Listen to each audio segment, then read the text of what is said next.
Hello guys and welcome to global politics. जब से India और चाइना दोनों आज़ाद हुए हैं तब से इन दोनों के रिश्ते कुछ खास नहीं रहे। इन दोनों के रिश्तों में हमेशा से तनाव रहा है। उन दोनों के बीच में एक रीज़न हमेशा रहा है, वो है ये पर्सन जिन्हें हम कहते हैं दी दलाई लामा।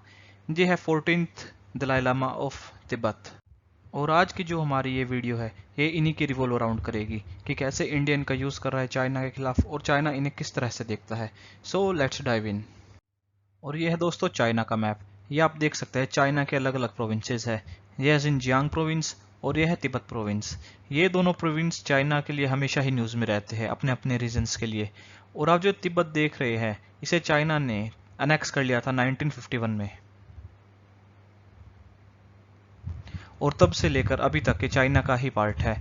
और अगर हम हिस्ट्री में जाके देखें तो जो तिब्बत है ये आज के तिब्बत के मुकाबले काफ़ी बड़ा था। अब अगर हम आज के तिब्बत को पुराने तिब्बत से कंपेयर करें तो आज का तिब्बत तो सिर्फ इतना ही पार्ट है ओरिजिनल तिब्बत का। इसमें से किंग हान प्रोविंस निकाला गया है, कुछ पार्ट सिचुआन प्रोविंस का है और कुछ पार्ट यूनान प्रोविंस का भी इसी तिब्बत में से निकाला गया है। और चाइना ने इस तिब्बत के इतने सारे टुकड़े सिर्फ तिब्बत मूवमेंट को सप्रेस करने के लिए ही करे गए हैं। जब 1951 में तिब्बत को अनेक्स कर लिया गया था तो तब से ही तिब्बत में अपराइजिंग स्टार्ट हो चुकी थी। और जब 1959 में ये अपराइजिंग पूरे अपने चरम पर थी तब दी होली दलाई लामा इंडिया आ गए थे। और ये तब के हमारे तत्कालीन प्रधानमंत्री पंडित जवाहरलाल नेहरू जी, इन्होंने ही दलाई लामा को भारत में शरण दी और इन्हें काफ़ी अच्छा स्टैचर भी दिया गया था। और जब से इंडिया में आए हैं तब से ये तिब्बत की एग्जाइल गवर्नमेंट इंडिया में ऑपरेट कर रहे हैं। जो Tibet government in exile India में है वो सिचुएटेड है इंडिया की स्टेट हिमाचल प्रदेश की विंटर कैपिटल धर्मशाला में। वहीं से दी दलाई लामा अपने गवर्नमेंट चलाते हैं। इनका अपना एक जुडिशियल सिस्टम है, एक एग्जीक्यूटिव बॉडी है और एक लेजिस्लेटिव बॉडी भी है। और समय समय पर चाइना ने इस गवर्नमेंट पर आपत्ति भी जताई है, इंडिया पर प्रेशर भी डाला है।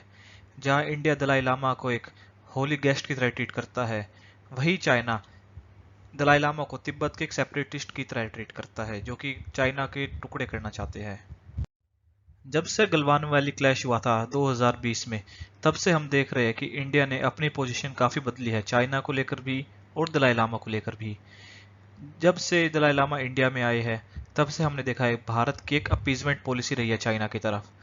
पर इस क्लैश के बाद से इंडिया की पोजीशन काफ़ी हद तक चेंज हुई है। हम कह सकते हैं कि 2021 में भारत का काफ़ी सॉफ्ट स्टैंड था, पर धीरे धीरे उसमें भी चेंजेस हुए हैं। जैसे इंडिया ने ऐप्स बैन करे थे, वो एक काफ़ी बड़ा मूव तो नहीं था, पर फिर भी भारत ने छोटे मोटे स्टेप्स लिए थे। पर जब से गलवान वैली क्लैश हुए हैं तब से हमने देखा है दलाई लामा की इन्वॉल्वमेंट भी चाइना को लेकर काफ़ी बढ़ चुकी है। जब से क्लैश हुआ है तब से ही पीएम मोदी ने भी दलाई लामा को उनके बर्थडे विशेष स्टार्ट कर दिया है। देखिए, ये 2021 का ट्वीट है जहां पर पीएम मोदी ने खुद दी दलाई लामा को बर्थडे विशेष दी थी 86th बर्थडे पर। और इस साल भी उन्होंने बर्थडे विश करा था दी दलाई लामा को। और ये काफ़ी इंपॉर्टेंट है क्योंकि इससे पहले जब तक वो गुजरात के सीएम थे तब तक उनसे बात भी करते थे, पर जब से प्रधानमंत्री बने थे तब से उन्होंने दलाई लामा के बारे में कभी बात नहीं करी थी। लेकिन गलवान वैली क्लैश के बाद इसमें काफ़ी बड़ा चेंज हुआ है और ये काफ़ी मेजर डेवलपमेंट भी है। अगर आपने करंट अफेयर्स को फॉलो करा हो तो ये 10 अगस्त की बात है इसी महीने की, जब दलाई लामा लद्दाख गए थे। अगर आपने देखा हो इंडिया के मैप को तो लद्दाख और तिब्बत बिल्कुल एक जैसा ही कल्चर शेयर करते हैं, दोनों ही बुद्धिस्ट है और दोनों कल्चर काफ़ी सिमिलर है। तो दलाई लामा का लद्दाख जाना और वो भी लाइन ऑफ एक्चुअल कंट्रोल के काफ़ी पास, तो ये अपने आप को एक मैसेज भी सेंड कर रहा है चाइना को। और जब वो लद्दाख गए थे तो उनका वहाँ पे काफ़ी भव्य वेलकम करा गया था और लद्दाख के हाईएस्ट सिविलियन अवार्ड से भी उनको नवाजा गया था। और वो जब लद्दाख गए थे कोई ऐसे वैसे नहीं गए थे, वो खुद इंडियन एयरफोर्स के हेलीकॉप्टर में गए थे। ये आप देख सकते हैं पीछे, यह है इंडियन एयरफोर्स का हेलीकॉप्टर ध्रुव, जो खुद मेड इन इंडिया है। और कुछ समय पहले खुद दलाई लामा ने भी कहा था कि इंडिया और चाइना ने अपने जो डिस्प्यूट है वो पीसफुली डिप्लोमेटिक तरीके से रिजोल्व करना चाहिए, फोर्स के थ्रू नहीं। तो दलाई लामा की एक इम्पोर्टेंट पोजीशन बनती जा रही है। और इस चीज़ को लेकर इंडियन गवर्नमेंट ने भी कहा था जब दलाई लामा लद्दाख गए थे कि ये एक रिलीजियस ही है, कोई पॉलिटिकल इसकी नहीं है। क्योंकि हम देख सकते हैं कि इंडिया दलाई लामा को लेकर अभी भी थोड़ा सॉफ्ट है, पर अपने एक्शन से वो ऐसा नहीं बताते। और अब जब हम यहाँ पर वीडियो रिकॉर्ड कर रहा हूँ मैं, उस समय दलाई लामा दिल्ली आए हैं। इनकी दिल्ली में एक पास दिन की विजिट है और ये दिल्ली आखिरी बार आए थे 2019 में। तब इनकी किसी भी गवर्नमेंट ऑफिशियल के साथ कोई मीटिंग नहीं हुई थी। ये दिल्ली आए थे, इन्होंने कश्मीरी स्टूडेंट्स के साथ, अरुणाचल प्रदेश के स्टूडेंट्स के साथ मीटिंग करी थी। और जब ये इस बार दिल्ली आए हैं तो काफ़ी एक्सपेक्टेशन है कि इस बार शायद ये प्राइम मिनिस्टर से भी मिलेंगे। और जो ये आप पिक्चर देख रहे हैं दलाई लामा और भारत के अभी के प्रधानमंत्री मिस्टर नरेंद्र मोदी की, ये जबकि फोटो है जब नरेंद्र मोदी खुद गुजरात के सीएम थे। उस समय खुद दलाई लामा के साथ एंगेज करते थे, पर प्रधानमंत्री बनने के बाद से इन्होंने कोई एंगेजमेंट नहीं करी थी। चाइना का एक काफी स्ट्रॉन्ग स्टैंड रहा है दलाई लामा को लेकर। वैसे तो पीएम मोदी ने खुद इंटरेक्शन नहीं करी थी दलाई लामा से 2014 के बाद से, पर जब उन्होंने बर्थडे विश करा तो बीजिंग से भी रिएक्शन आया था। ये देखिए, ये है उनके ग्लोबल टाइम्स, ये है चाइना का माउथ पीस। जो भी गवर्नमेंट ने बात कहनी होती है वो इनके माउथ पीस ग्लोबल टाइम्स से ही रिलीज होती है। इनका कहना है birthday greetings to Dalai Lama, a futile attempt to show attitude to China. तो ये कह रहे हैं इनको विश करने से कुछ नहीं होता और ये सब बेकार की बातें हैं दलाई लामा के साथ एंगेज करके। पर नोटिस करने वाली बात यह है कि जब जब इंडिया दलाई लामा के साथ एंगेज करता है तब तब चाइना को प्रॉब्लम महसूस होती है, क्योंकि चाइना इन्हें एक तिब्बत सेपरेटिस्ट की तरह देखता है और इंडिया इन्हें एक होली सिटीजन की तरह देखता है। और अब तो खुद पीएम मोदी ने भी एंगेजमेंट स्टार्ट कर दी है। देखने वाली बात होगी कि अभी पीएम मोदी दलाई लामा से कब मिलते हैं और कब नहीं मिलते।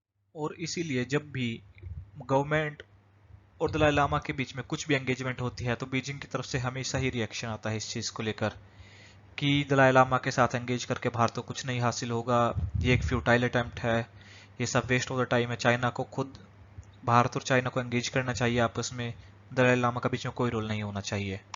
दलाई लामा की इम्पोर्टेंस इंडिया में इतनी बढ़ चुकी है कि हम इसे आज के टाइम में सिर्फ एक ह्यूमैनिटेरियन एंगल से ही नहीं, एक पॉलिटिकल एंगल से भी देखना स्टार्ट कर दिया है। क्योंकि अब बात ये भी होने लगी है क्यों ना दलाई लामा को highest civilian owner of India से नवाजा जाए, जो कि है भारत रत्न। अगर हम भारत रत्न देते हैं दलाई लामा को तो आप देखेंगे काफी स्ट्रॉन्ग रिएक्शन आएगा चाइना से, चाहे वो बॉर्डर पर कोई एग्रेशन हो या किसी और तरीके से भी वो श्रीलंका के थ्रू एंगेज करे या पाकिस्तान के थ्रू एंगेज करे, पर चाइना का जरूर एक रिएक्शन आएगा इस चीज को लेकर।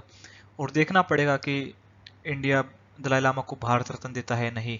और अगर भारत रत्न नहीं देता तो मुझे लगता है कम से कम पद्म विभूषण तो दलाई लामा को मिलना ही चाहिए।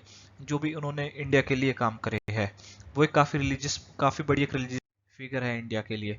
और अब जब नैन्सी पेलोसी ताइवान गई थी तो उसके बाद देख रहे ताइवान एक और बड़ा स्टेप लेना चाह रहा है चाइना के खिलाफ, जहां दलाई लामा इंडिया की कैपिटल न्यू दिल्ली विजिट कर रहे हैं, वही ताइवान चाहता है कि वो दलाई लामा ताइवान में भी एक विजिट करे।